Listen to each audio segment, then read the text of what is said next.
보혈 성자 예수 그 귀한 피 찬송하고 찬송하세.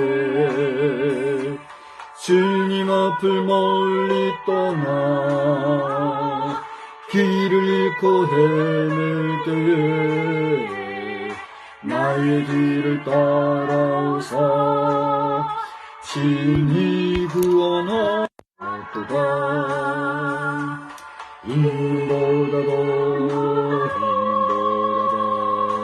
힘보다도 주의 흘리신 보혈로 이게 씻어 주옵소서. 가시관을 쓰셨으니 피로 얼굴 물드셨고 십자가의 모진 고통 나를 위해 당하셨네. 말로 형용할 수 없는 구세주의 구속하신 그 은혜와 그 신사랑 찬송하고 찬송하세. 힘보다도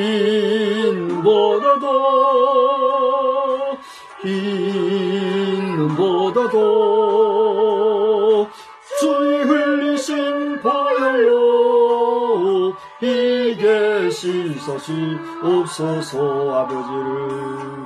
아버지를 멀리 떠나 바른 길을 저버리고 여러 가지 죄악으로 주홍같이 되었으니 물 같은 것 가지고는 씻을 수가 없네. 주여 귀한 보배 피로 날 정결케 하옵소서. 흰 눈보다도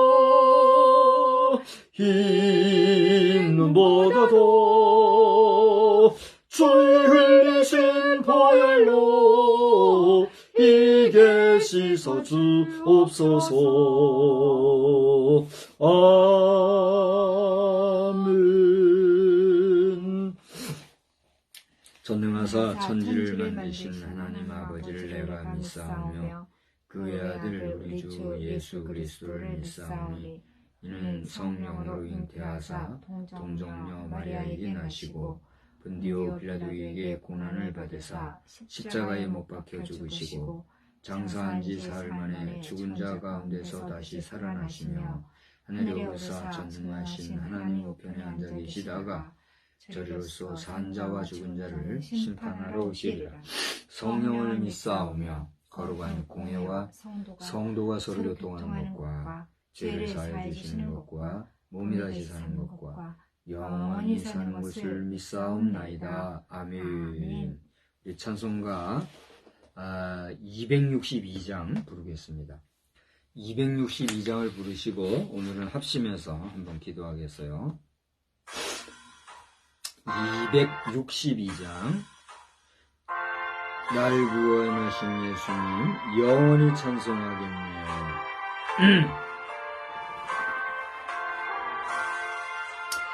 날 구원하신 예수님 영원히 찬송하겠네. 저 죄로서 주께와 죄 사유하심 받으라. 구하라 주실 것이요 찾으라 얻을 것이라. 죄 중에 상한 영혼을 주 온전하게 하시네. 주리 죄로 인하여 피 흘려 죽으셨으니 주밖에 없는 사랑을 만 백성 알게 전하세. 주 예수 사랑 못 잊어 나 항상 눈물 흘리네. 이 세상 어디 가든지 나 주만 생각합니다. 목마른 자의 세매와 영생의 물을 마시라. 내 주를 사랑한데도 늘 맘에 부족하도다.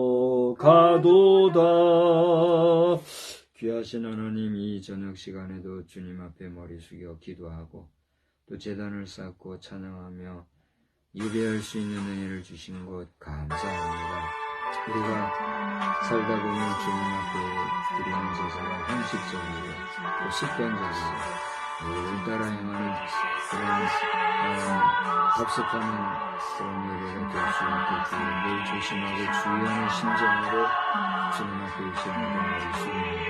우리의 우리의 중심까지도 하시는 저들의 부족함을 긍휼히 여겨주시고 이 시간에 주님을 부르며 주님의 성령을 우리에게 주께 연락되어지기를 우리를 소원합니다. 오늘 수요일 먼저에서 낮 시간에 주 앞에 예배드리는 성도들도 또 이 저녁 시간에 주님 앞에 모이는 성도들도 있는 줄 압니다. 어떤 분이 어떤 우리 모든 주의 백성들의 정보를 받아 주시옵시고 우리의 몸도 마음으로 늘 하나님 앞에서 정결하게 살아가고 결코 부족함이 없는 저희들이 다 되게 하여 주시옵소서. 당신은 또 우리나라의 출생률이 저하가 교회가 이를 앞장서서 출산 장려운동이거든 이런 지경에 이른 것을 주님이 하시고 긍휼히 여겨주시고 우리 건강한 마음과 청년들이 기대를 생산하는 일에도 경건한 거리가 성결한 마음과 태도로서 건강한 자녀를 출산하면서 우리의 대를 잘 이어갈 수 있는 아름다운 인상의 역사를 있게 하여 주시옵소서. 오늘 이날 시간에도 예배하시는 특별히 온라인상으로 예배하는 아들이 있습니다. 사랑하는 아들에게 은혜를 주시고 마음의 감동을 주시고 또 사모하는 마음을 주셔서 또 사모하는 마음을 따라 주님을 만나고 경험하는 시간도 되게 하여 주시옵소서. 우리의 예배의 모든 순서를 주님께 맡기고 의지하며 예수님의 이름으로 기도드리옵나이다. 아멘. 우리 말씀을 보겠습니다. 말씀은 잠언서 16장입니다. 잠언서 16장 1절로 부터 몇 절만 보도록 할 텐데 오늘은 7절까지만 보도록 하겠어요. 잠언서 16장 1절로 7절 한 절씩 교독하고 마지막은 다 같이 보겠습니다. 마음의 경영은 사람에게 있어도 말의 응답은 여호와께로부터 나오느니라. 사람의 행위가 자기 보기에는 모두 깨끗하여도 여호와는 심령을 감찰하시느니라. 너의 행사를 여호와께 맡기라. 그러면 네가 경영하는 것이 이루어지리라. 여호와께서 온갖 것을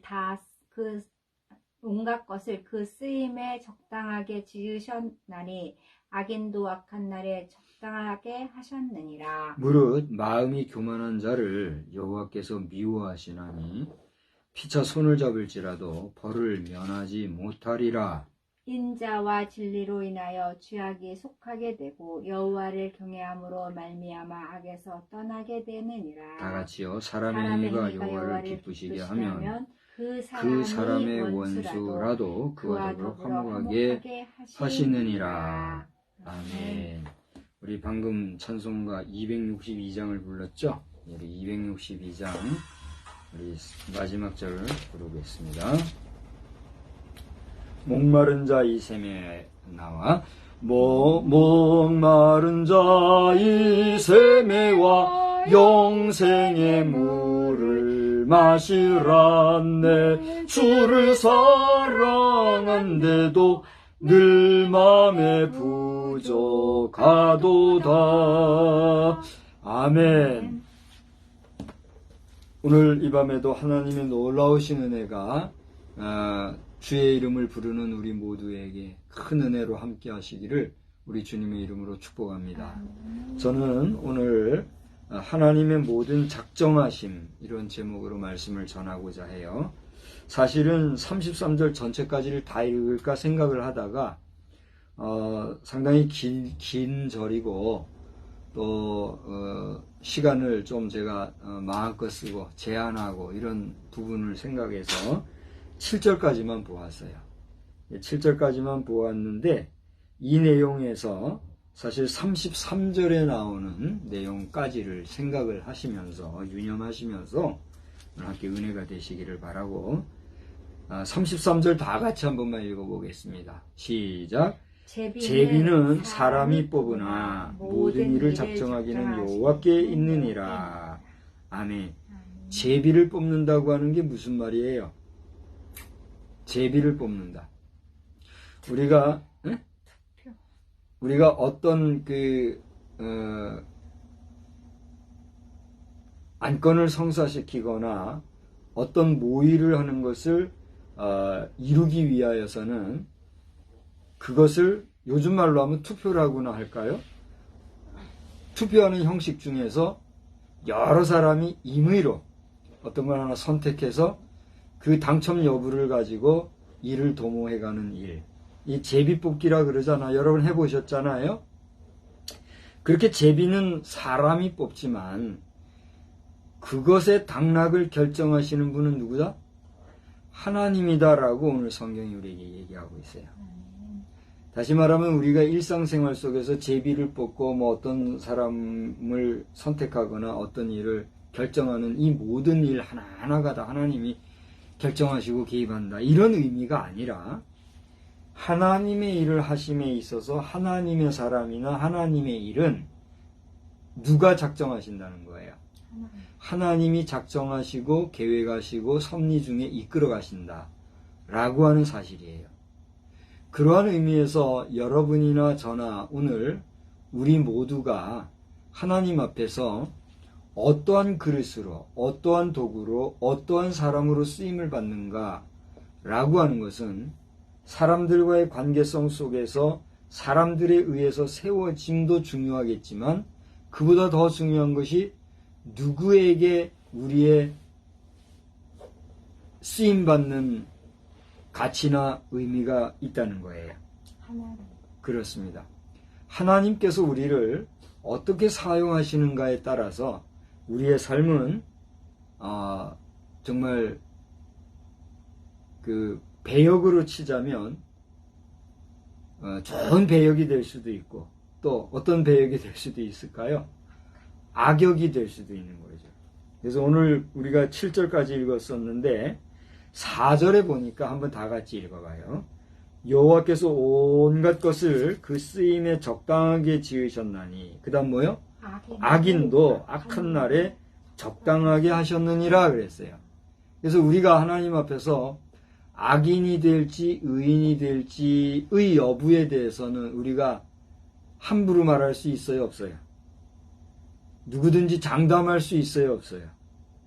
그러니까 저 북한 공산 사회를 이끌어가고 있는 김정은이 악인일지 아니면 하나님께서 의인이라고까지는 우리가 할 수 없을 거예요.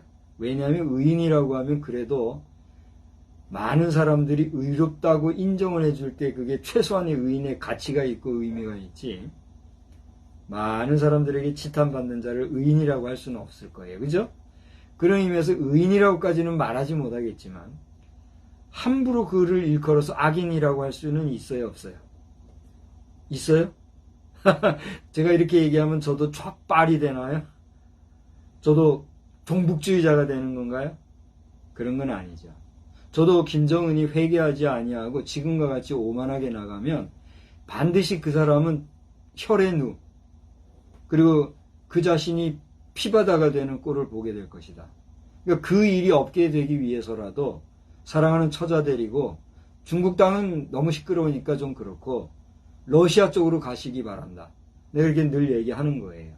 러시아 푸틴 대통령이나 중국의 시진핑 주석은 두 분이 지혜롭게 좀 상의를 하셔가지고 이번에 유엔에서 뭐라 그러죠? 이번에 대북 문제를 놓고 의사결정을 구체적으로 이렇게 한다고 그래요. 지금까지는 말로만 했는데 앞으로는 이것을 이제 서면으로 공식적으로 문서화해가지고 이 일을 이사회에서 다루게 된다고 합니다. 러시아와 중국도 비겁하게 빠지고 이렇게 하지 말고 사나이답게 대국의 지도자들로서 사나이답게 표를 행사하고 그 대북 문제에 있어서만큼은 동북아 전체의 문제이자 지구촌 전체의 문제와 직결되는 문제로 지금 크게 확산이 되어 있는 상태이니만큼 우리 한국을 믿으시고 또 미국이나 일본을 너무 이렇게 불신하거나 견제만 하지 마시고 또 우주로 진출하게 된 우주 항공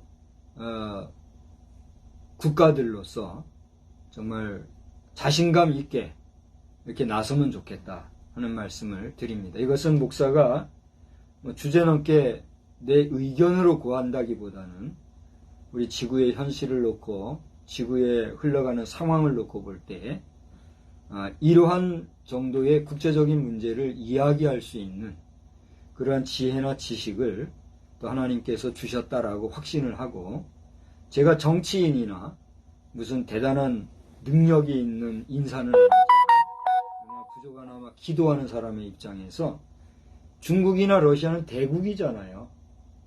아니에요? 뭐 그 정서가 어떻고 뭐 정치력이 어떻고 그런 걸 떠나서라도 사이즈만 해도 대국이잖아요. 그래요, 안 그래요? 최소한 뭐 2억, 3억, 수억이 되는 사이즈만으로도 대국은 대국이잖아요. 오늘 그 낮 시간에 여의도 순복음교회에서 우리 CBS가 주관이 돼가지고 출산 장려를 위한 그런 계몽 활동의 일환으로서 또 그것을 위한 기도하는 시간을 가진 모임이 있었어요. 수요일 예배 시간인데 그런 모임을 또 이렇게 특집으로 구성을 해서 특별 예배를 드리고 이런 일이 있었더라고요. 우리 정재학 목사님께서 이 영상을 앞으로 보시게 되면 또 정보를 주셔서 제가 덕분에 감사히 잘 보고 함께 기도하는 시간을 가졌습니다. 감사하게 생각하고 또 이영훈 목사님께서 또 이 영상을 보시게 되면 조용기 목사님 사후에 여의도 순복음호를 이끌어 가시느라고 수고 많으신데 많이 이렇게 피곤해 보이시더라고요. 힘내시고 너무 노티내지 마시고 그 영성을 잘 유지해 가시면서 한국교회의 견인차 역할을 잘 해주시기를 바랍니다. 근데 제가 왜 이 얘기를 하느냐 하면 사이즈 면에서 오늘 그 여의도 순복음교회 본당에 모인 인원과 그 동시 실시간으로 아마 그 밑에 다른 작은 공간에서 원래 이렇게 예배 드리는 팀이 있었던가 봐요. 이제 원래 큰 예배가 있으니까 그 작은 예배는 묻혀버린 거죠. 근데 폐할 수는 없으니까 거기다가 이 순서의 일부를 할당을 해준 거예요. 이제 뭐 헌금 기도라든가 특송이라든가 성경 봉독 뭐 이런 부분을 그 작은 모임의 예배 인도자로 하여금 배려를 해주셨더라고요. 그러니까 이제 어떤 면에서는 이 실시간인데 라이브 방송인데 이 네트워킹 형식으로 해가지고 그러니까 다원 채널로 다중방송 채널로 한 거지요. 본당의 예배를 드리면서 세컨드 채널을 통해서 그 순서를 따라 이 작은 예배당에서 특송하고 기도하고 하는 얘기를 순서에 넣고 그다음에 메인 설교는 이영훈 목사님이 하시고 이제 이게 한 교회에서 그렇게 하는 게 쉽지가 않죠. 뭐 시스템만 준비되면 어려울 것도 아니지만 그래도 전국적인 규모로 생방송하는 가운데 오늘 이렇게 큰 예배 장소와 작은 예배당 장소를 교차 방송으로 다매체 방송, 다채널 방송 하나 이원 방송으로 실시간 라이브 방송을 한다는 거. 사실 간단한 건 아니에요. 그럼에도 이런 것을 방송을 통해서 예배드리는 모습을 보면서 사이즈를 얘기하는 거예요.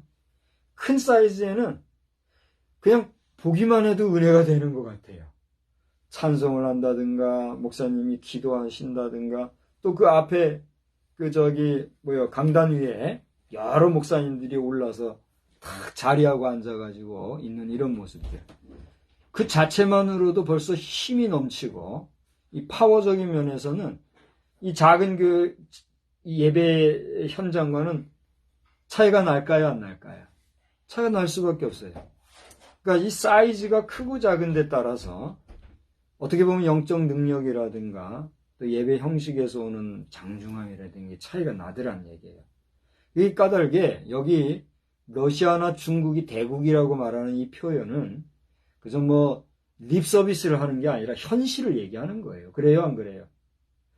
그렇게 큰 책임 있고 영향력 있고 대규모 대국인 러시아와 중국이 그래도 유엔을 통해서 전 세계의 정치와 전 세계의 질서를 바로 우리가 협의하면서 가자고 하는 이런 모임에 그냥 이유 없이 빠져버리고 생각이 틀리고 의견이 틀린다고 빠져버리고 이런 식으로 하게 되면 그 외에 작은 규모의 국가들의 대표자들이 그 뭐가 되겠습니까? 푸틴 대통령을 저는 만나보지 못했고 시진핑 주석도 저는 만나 뵙지 못했지만 멀리서나마 영상을 통해서 그 인물됨을 볼 때 좀 대단한 것 같아요. 시 주석께서는 아주 호남형으로 생기셨고 또 우리 푸틴 대통령께서는 완전히 이거는 이 표범 스타일 아주 용맹한 스타일로 생기신 이런 분들이잖아요. 그렇지 않아요? 그런 대국의 지도자들이 사나이답게 이 별것도 아닌 한반도의 조그만 북한 작은 지역이 전 세계를 희롱하는 이런 상황 속에 있는데 이거 나몰라랑 하고 이렇게 한다면 대국 지도자로서 그 자격이 있는 거예요? 저는 정치 지도자도 아니고 정치인도 아니기 때문에 아무것도 아닌 평민이 이런 얘기한다는 게 우습게 들리겠지만은 평민밖에 안 되는 사람도 대국의 지도자에게 이렇게 얘기하는데 정치 일선에 있는 분들이 푸틴 대통령이나 시 주석에게 뭐라고 지금 뒤에서 욕하겠습니까? 그걸 생각한다고 하면 시진핑 주석이시나 또는 푸틴 대통령께서는 러시아 대통령께서는 지금 전쟁 때문에 더 힘드시기도 하겠지만 아무튼 이 영상을 좀 보시면 좋겠어요. 어느 기관에서 어떻게 방송을 보내주시든지 우리 대통령 주석 이런 분들이 좀 보셔가지고 첫째는 하나님을 경외하시고 하나님의 존재함을 생각해서라도 믿지 못하겠거나 생각이라도 좀 하세요. 그래가지고 이 북한의 문제 더 이상 가게 되면은 진짜 러시아도 중국도 골치 아프게 될 거 아닙니까? 백두산이 한번 흔들리기 시작을 하면은 그거 어떻게 할 겁니까? 또 어떤 채널에서는 백두산 외에 철원평야 쪽에서도 지금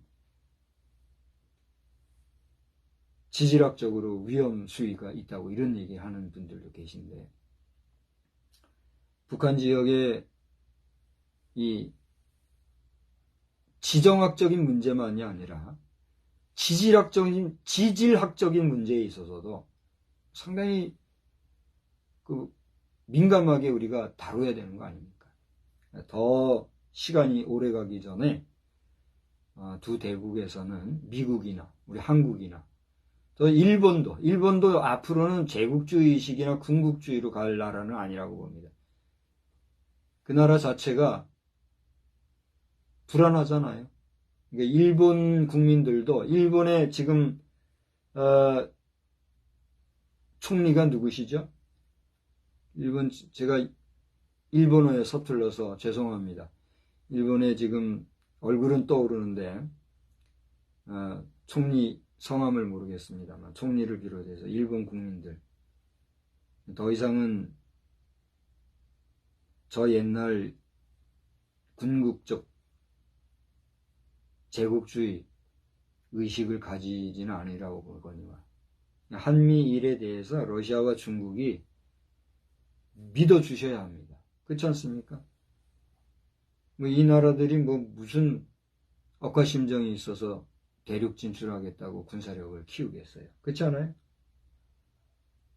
그러니까 전투기를 타고 전투기가 변해서 멋진 관광 비행기가 되고 이렇게 우리가 가면 얼마나 좋겠습니까? 그렇지 않아요?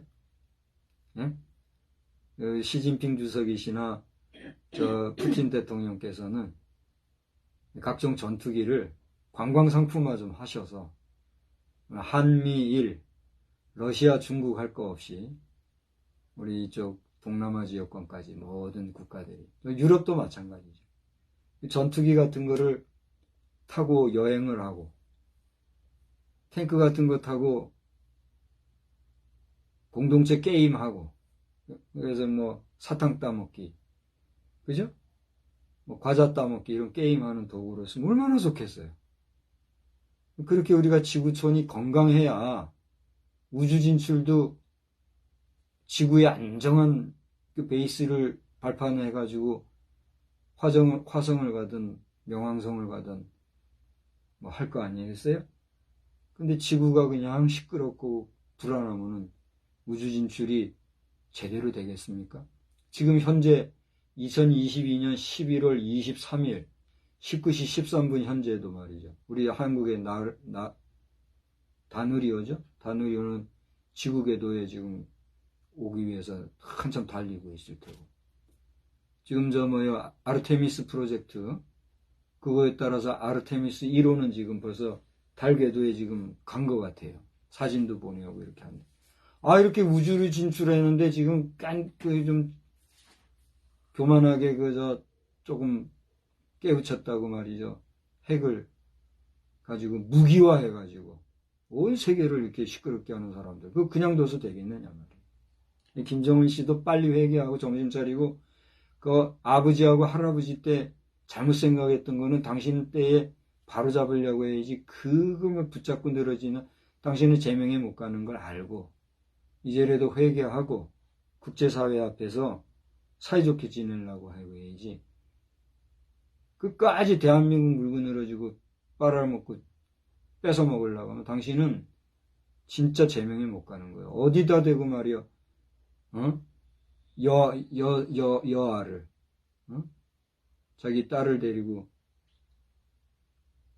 그것도 말이야, 그냥 적은 사람을 죽이는 것도 아니죠. 어마어마하게 많은 사람을 죽이는 괴물 같은 무기 앞에 그 딸을 데리고, 그래가지고 그 딸을 괴물로, 4대째 괴물로 키우겠다는 얘기예요. 악한 자는 하나님께서 멸하시되 저 요나의 교훈을 봐요. 하룻밤 사이면 쓰러져가는, 그때의 그 쓰러져간 식물이 뭐였죠? 네? 박이에요? 박넝쿨. 응? 그런 생명이 될 수도 있다는 걸 알고, 참 나이가 40이 됐으면 걔도 알 거 다 아는 사람 아니에요.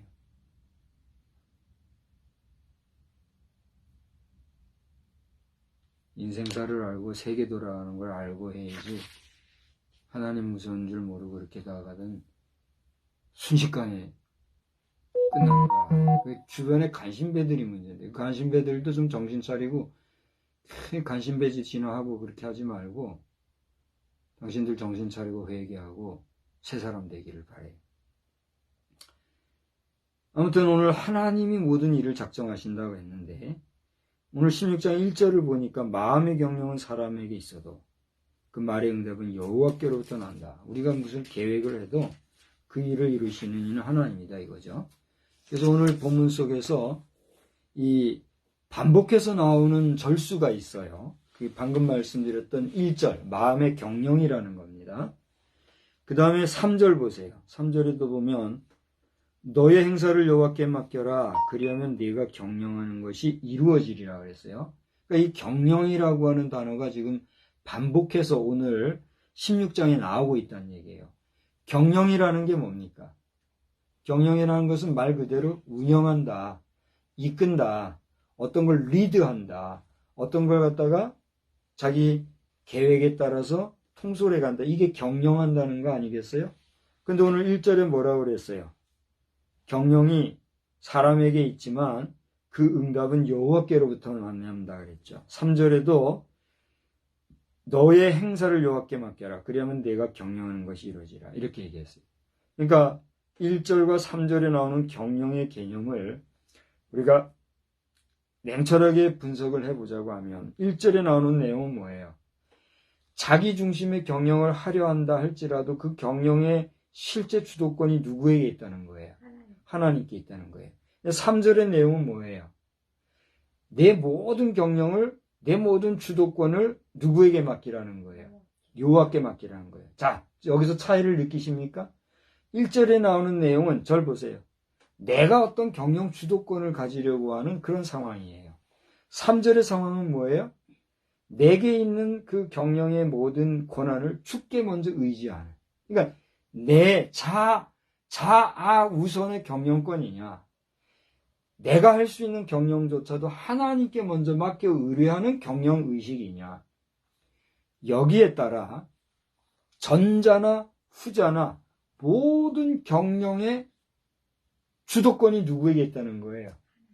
그러므로 기왕이면 누구에게 이 경영권을 맡기는 것이 지혜롭고 복된 것일까요? 그런 교훈을 우리에게 가르쳐주고 있다는 거죠. 두 번째로 2절과 7절에도 반복해서 나오는 메시지가 있어요. 그게 뭐냐 하면 2절 한번 읽어봅시다. 시작. 사람의 행위가 자기 보기에는 모두 깨끗하여도 여호와는 심령을 감찰하신다 그랬죠. 7절에 보세요. 뭐라 그랬어요? 사람의 행위가 여호와를 기쁘시게 하면 그 사람의 원수라도 그와 더불어 화목하게 하시느냐. 자, 앞에 나오는 사람의 행위는 뭐예요? 나를 중심으로 해서 자기 자신이 생각할 때 나는 깨끗한 척하고 내가 하는 모든 행동을 의로운 척하고 또 내가 하는 행동, 자신이 하는 행동을 아무리 포장한다 할지라도 하나님은 어떻게 한다는 얘기예요? 그 중심을 보신다는 거예요. 우리가 아무리 겸손한 척, 선한 척, 친절한 척, 또 지혜로운 척, 척 한다 할지라도 사람은 그 마음을 꿰뚫어 보지 못한다 할지라도 하나님은 어쩐다는 거야? 그 심장과 폐부까지도 헤아리신다는 거예요. 그 다음에 똑같은 사람의 행위가 7절에는 뭐라고 그랬어요? 여기 2절에 나오는 사람의 행위는 자기중심적인 어떤 그런 거라고 하면 여기 7절의 사람의 행위는 보편적인 거, 일반적인 거, 일상적인 거, 평범하게 모든 사람들이 할 수 있는 그런 사람의 행위, 이거지. 일반적인 얘기죠. 일반적으로 사람의 행위가 여호와를 기쁘시게 하면 그 사람의 원수라도 그와 더불어 어떻게 해요? 화목하게 된다 그랬어요. 우리가 원수와 화목하게 된다는 게 쉬운가요? 싸우고 다툰 사람하고 우리가 사이좋게 지낸다는 거 이게 쉬운 일일까요? 아니죠. 역으로 이 말씀을 읽으면 어떻게 될까요? 사람의 행위가 여호와를 기쁘지 않게, 화나게, 하나님 앞에 못마땅하게 하면 그 다음 뭐라고 그래요? 서로 친하게 지내던 사람들도 그와 더불어 뭐하게 되겠다? 원수가 될 수가 있겠다는 거죠. 다시 말하면 하나님이 저를 보세요. 이건 저는 이제 트라이앵글이라고 하는 방식으로 하나님과 우리 관계를 제가 잘 이해를 하고 살게 되어서 참 감사한 일인데, 하나님이 계시고 나라는 사람이 있고 너 혹은 그녀 혹은 다른 제3, 제4, 제5 다른 여러 사람들이 있단 말이에요. 우리들과 좋을 때는 좋을 수 있는데 이게 늘 좋지는 않잖아요. 근데 이 늘 좋지 않거나 좋거나 하는 이 모든 상황들이 우리 인간들 상호작용에서만 오는 것이 아니다라는 거죠. 가만히 보면 우리 인간과의 관계를 주관하시고 또 이것을 오묘하게, 미묘하게 이 모든 것을 이끌어 가시는 분이 누구란 얘기예요? 하나님이란 얘기예요. 이 사실에 대해서 믿지 아니하는 사람은 이게 무슨 얘기냐, 이게 무슨 호박 씨 까먹는 소리냐 이렇게 말할지 몰라요. 아니, 사람과 사람이 사람들과의 관계를 맺고 끊고 풀고 하는 이것은 사람의 일인데 이 일에 무슨 하나님이 개입을 하시냐? 하나님이 여기에 개입하신다는 게 무슨 의미며 그게 가능하냐? 이렇게 물을 거예요. 그래요, 안 그래요? 우리 믿는 분들이고 믿지 않는 분들이고 이 부분에 대해서 잘 경청을 해보시기 바라요. 우리는 생각하고 말하고 의식적으로 인식하기를 인간관계는 누구와 누구 사이의 관계예요? 사람과 사람과의 관계가 인간관계라고 그러잖아요. 근데 이 인간관계에 있어서의 그 보이지 않는 오묘한 관계를 주관하시는 분이 누구란 얘기예요? 하나님이라는 거예요. 이것은 마치 우리가 바둑을 둘 때 혹은 장기를 둘 때 그 바둑알을 옮기거나 차포마상 이 장기알을 움직이는 게 누구예요? 사람이죠. 사람이 그 모든 것을 움직이듯이 하나님께서는 각 사람들의 관계망까지도 어떻게 하신다는 거예요? 친히 조절하신다는 거예요. 그런데 그 이해관계 또 그 사실적인 관계에 있는 관계성 속에서의 특정인 남은 나, 너는 너, 그나 그녀는 그녀 이렇게 모든 사람들의 마음이 저를 보세요. 하나님께 집중되어 있고 하나님 중심이고 하나님을 사랑하고 그 하나님을 사랑하는 사랑의 마음으로 사랑을 하면 하나님께서는 이 사람들을 어떻게 쓰신다는 거예요? 의롭게 쓰신다는 거예요? 악하게 쓰신다는 거예요? 의롭게 쓰신다는 거예요. 그래서 너희를 의의 병기로 삼으라 하는 게 그 말씀인 거예요. 여러분 자신이 하나님 앞에 선하고 의롭고 정직하면 하나님은 여러분을 어떻게 사용하신다?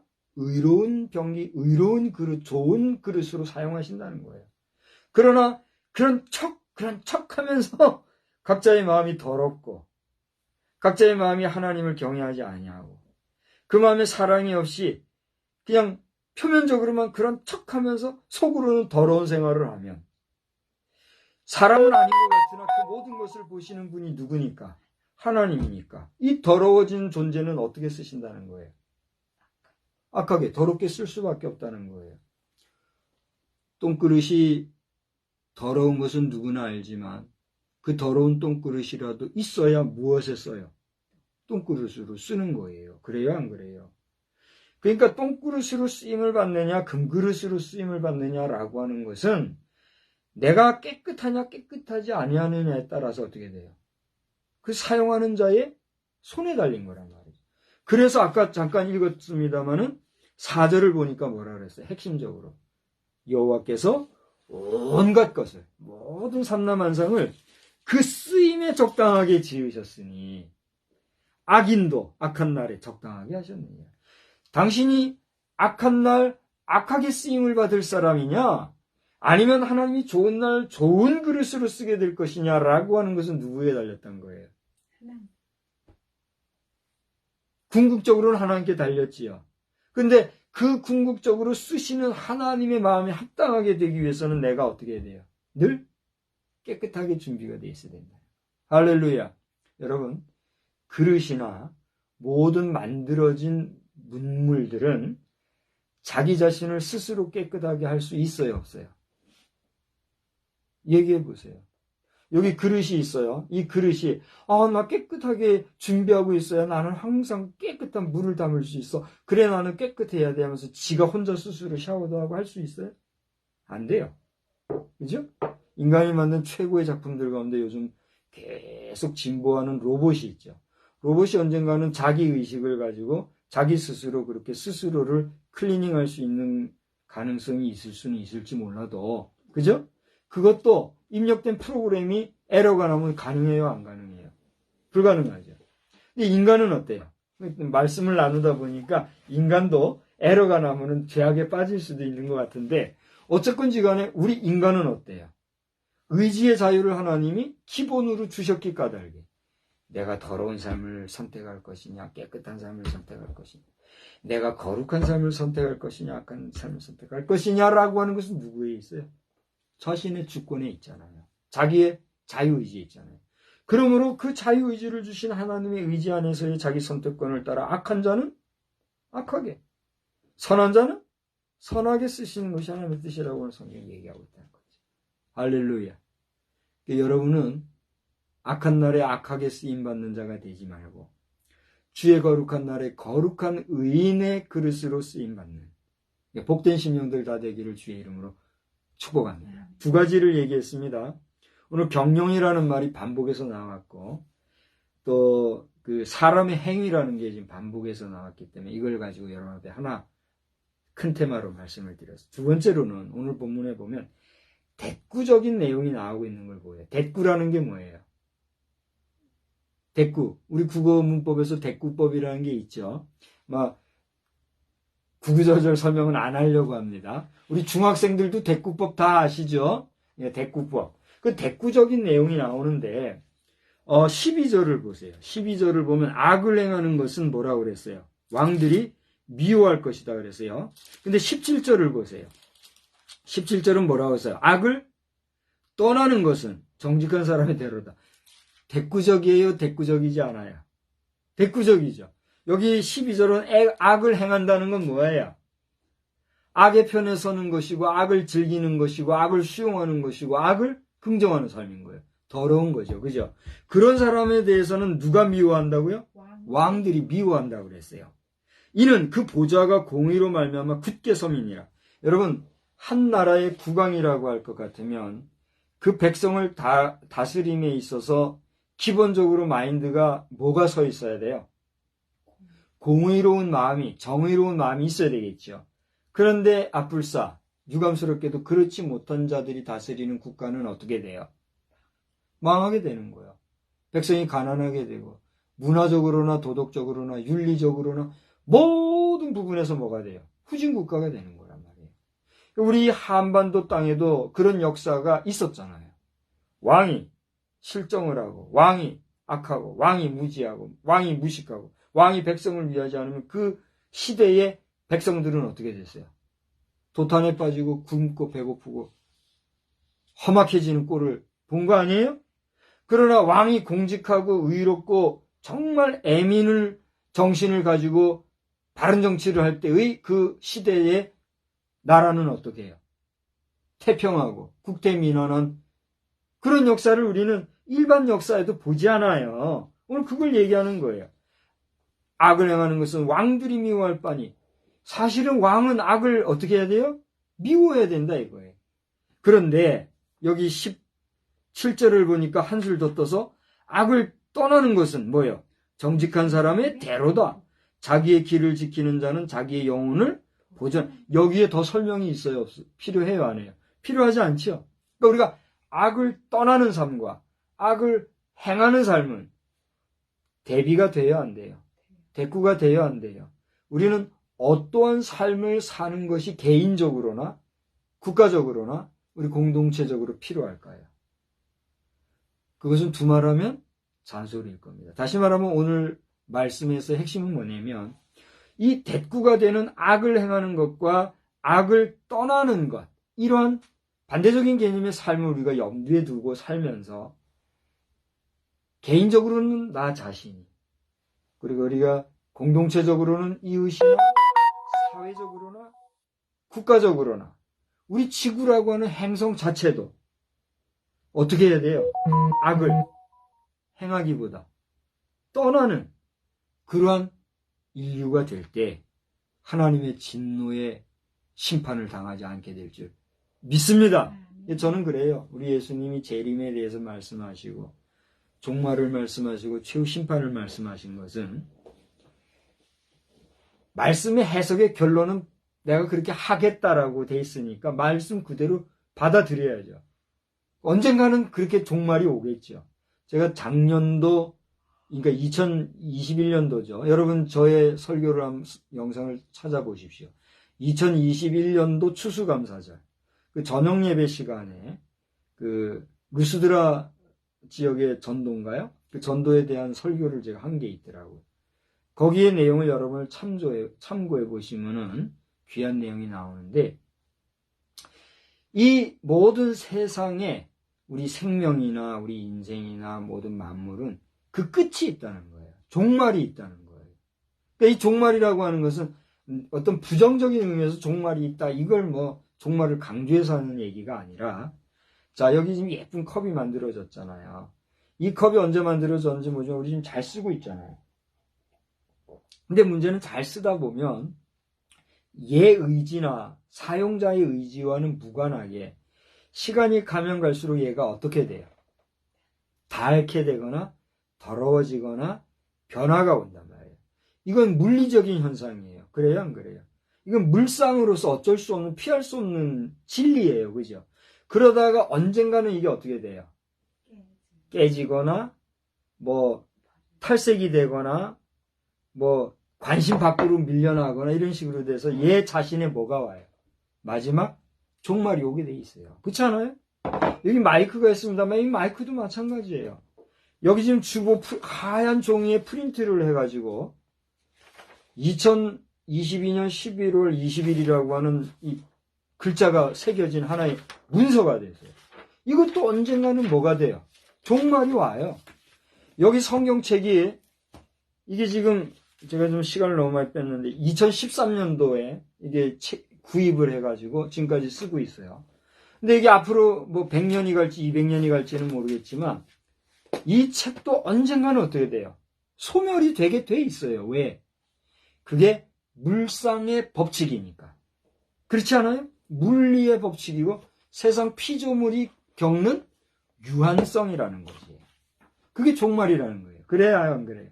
그런 종말을 우리는 맞이하게 될 텐데 그 종말 전에 우리가 행할 것은 뭐예요? 악은 버리고 여기 뭐요? 10 몇 절이에요? 악을 떠나고 그렇게 했는데 악은 버리고 선한 것을 추구하며 살아가는 우리가 되어야 될 줄 믿습니다. 네, 두 가지 말씀을 드렸어요. 자, 이렇게 반복되는 내용으로 경륜과 사람의 행위를 얘기했고 대꾸적인 내용으로서 악을 행하는 것을 떠나야 된다 이 얘기했어요.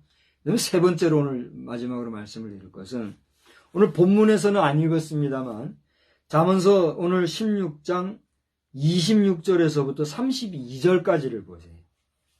여기를 보면 우리가 일상생활 속에서 겪을 수 있는 여러 종류의 사람들의 이야기가 나와요. 오늘 그것을 여러분과 함께 한번 천천히 읽으면서 저도 겪을 수 있고 여러분도 겪을 수 있고 우리가 일상생활 속에서 겪을 수 있는 이 다양한 사람들의 이야기를 통해서 이 사람들에게 하나님께서 교훈하시는 내용이 뭔가를 우리가 한번 찾아봅시다. 이것은 여러분 자신이나 제 자신이 겪을 수도 있는 일. 다시 말하면 이 사람들만이 아니라 우리 자신이 이 자리에 있을 수 있다는 전제를 가지고 참으로 하나님의 교훈에 귀 기울이는 시간이 되어보기를 바라요. 자, 제가 사람의 종류를 읽을게요. 이제 26절에 고되게 일하는 자는 이렇게 읽으면 여러분이 그 다음에 읽는 거예요. 한번 해봅시다. 고되게 일하는 자는 식욕으로 말미암아 애쓰나니 이는 그의 입이 자기를 독촉함이니라. 그러니까 고되게 일하는 사람이 먹을 걸 꼭 줘야 돼요. 그래요, 안 그래요? 싹쓸이를 꼭 줘야 돼요, 안 줘야 돼요? 줘야 되는 거예요. 그 다음에 불량한 자는 악을 꾀하나니 그 입술에는 맹렬한 불 같은 것이 이 불량한 사람들의 말하는 거 보면 알죠. 우리 인기 영화 배우들이요 쌍욕을 하는 그런 연기를 하면서 뭐 인기를 얻고 뭐 국가적 우리나라적으로나 전 세계 무대에서도 엄청난 인기 배우라고 막 칭찬하고 그렇게 하는데 그 좋은 일이에요? 아무리 연기다라고 할지라도 연기를 통해서 쌍욕을 내뱉는 그 말을 듣는 우리 일반 관람객 시청자들이 어떻게 돼요? 그러니까 진짜 배우라면 자존심이 아니라 자부심을 갖고 자신이 맡은 배역이나 이 시나리오에 대해서도 한번 대판 자기 권리를 찾으시는 그런 역사가 있기 바랍니다. 쌍욕을 하고 뭐 이렇게 그러다 보면 본인도 모르게 그런 사람이 된다는 것. 너무 안타까울 때가 제가 있어요. 좀 다른 얘기했습니다만 불량한 자는 그 입술에 뭐가 있어요? 맹렬한 큰 언어 모습을 우리가 보게 되죠. 그 다음에 제가 또 읽습니다. 28절. 패역한 자는, 다툼을 일으키고 말쟁이는, 친한 것을 이간하는 패역한 자가 뭐예요? 강포한 자, 싸움을 좋아하고 악한 일을 좋아하고 다투기 좋아하는, 이 일 총괄적으로 얘기해서 패역한 자라고 그래요. 그 사람은 뭐예요? 다툼을 이고, 말쟁이는 친한 것조차도 이간질시킨다. 와, 기가 막히죠. 그다음 29절.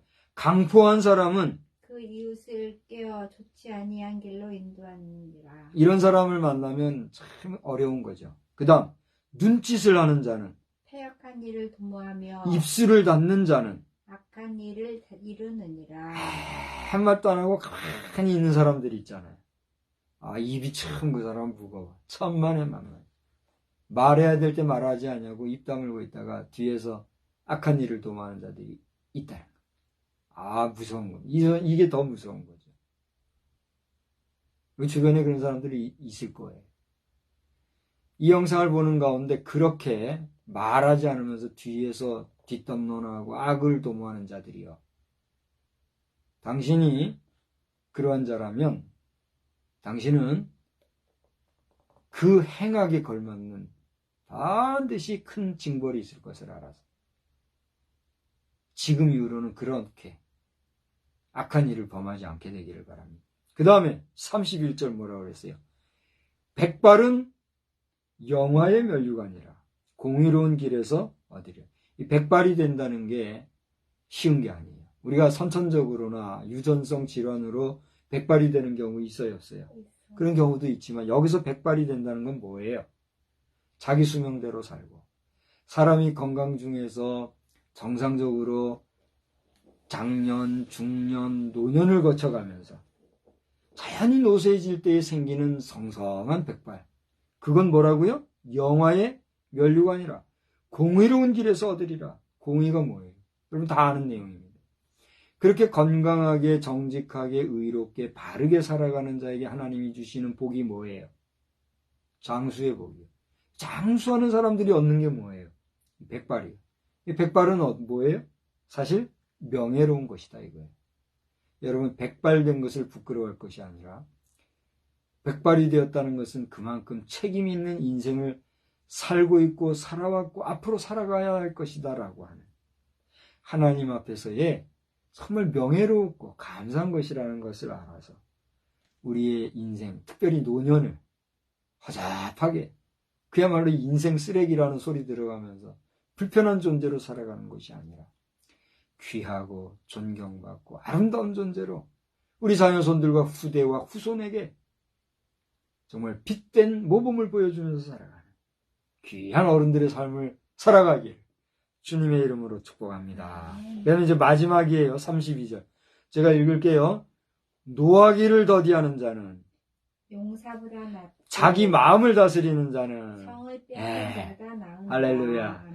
오늘 저는 크게 세 가지로 이렇게 반복해서 나오고 있는 말씀 두 군데와 두 내용과 대꾸를 이루는 한 내용 그리고 다양한 사람들의 모습을 보는 이 세 가지 내용을 살펴보면서 오늘 제목 삼았던 하나님의 모든 작정하심 이런 내용으로 말씀을 드렸습니다.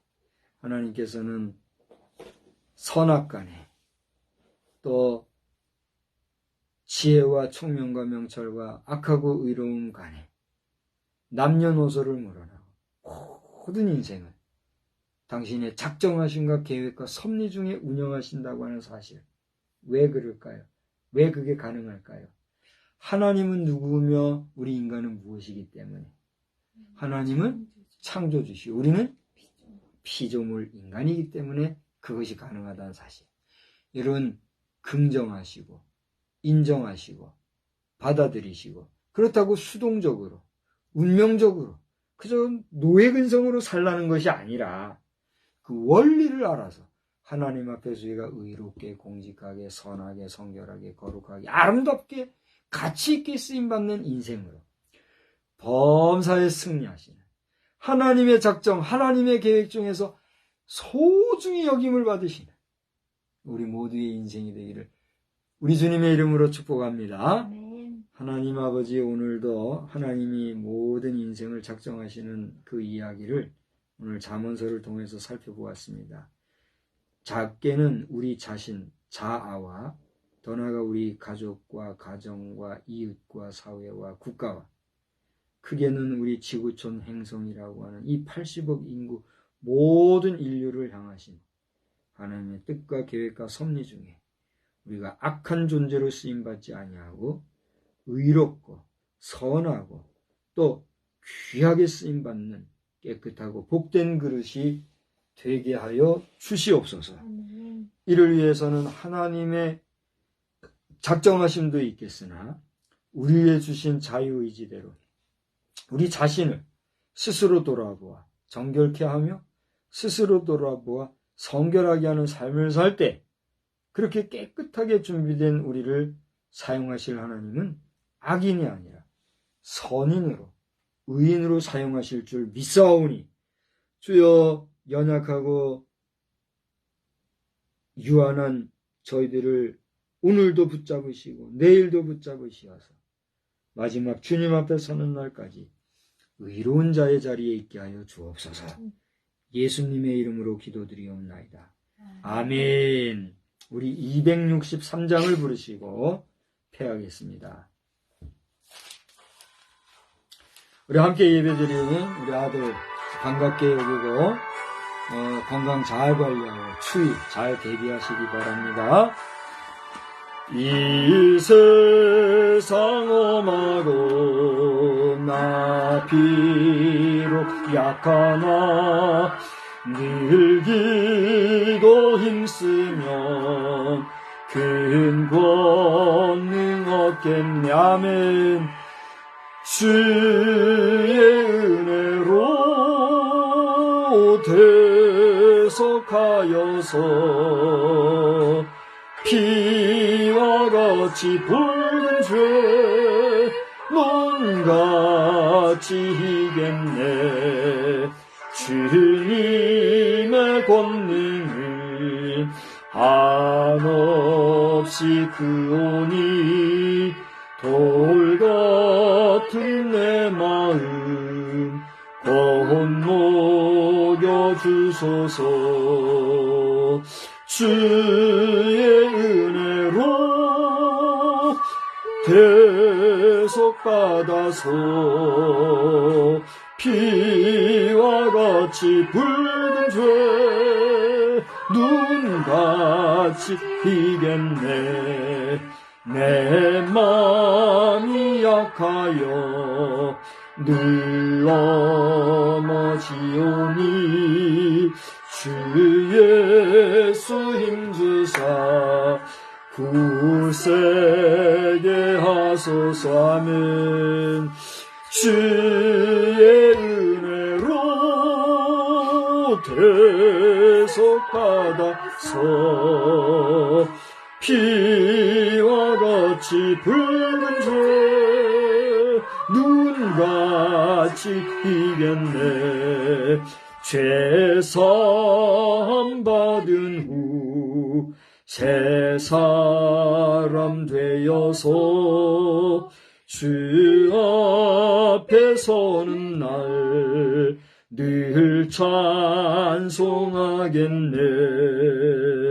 주의 은혜로 대속받아서 피와 같이 붉은 죄 눈같이 희겠네. 아멘. 하늘에 계신 우리 아버지여, 이름이 거룩히 여김을 받으시오며 나라의 임하옵시며 뜻이 하늘에서 이루어진 것 같이 땅에서도 이루어지이다. 오늘날 우리에게 일용할 양식을 주옵시고 우리가 우리에게 죄 지은 자를 사하여 준 것 같이 우리의 죄를 사하여 주옵시고 우리를 시험에 들게 하지 마옵시며 다만 악에서 구하옵소서. 대개의 나라와 권세와 영광이 아버지께 영원히 있사옵나이다. 아멘. 주여.